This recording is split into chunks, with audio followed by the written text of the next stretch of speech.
បាទថ្ងៃនេះខ្ញុំមកស្ដាប់រឿង Hai Bèo ទ្រូខ្មោចលងកុំអោយខាតពេលវេលាយូរខ្ញុំចូលមកស្ដាប់តែម្ដងមុននឹងខ្ញុំចូលស្ដាប់អ្នកទាំងអស់គ្នាសូមចុច Subscribe ម្នាក់មួយផងដើម្បីទទួលបានវីដេអូថ្មីមុនគេកាលពីព្រេងនាយលោក Hai Bèo បានជិះម៉ូតូតែដើរលេងនៅពេលយប់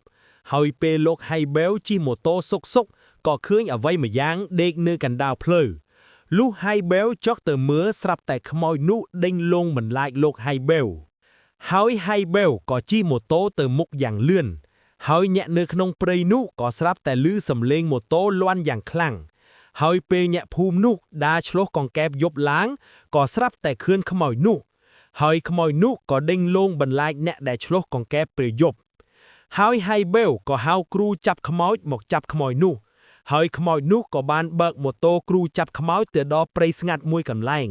ហើយខ្មោចនោះក៏បានលងគ្រូចាប់ខ្មោច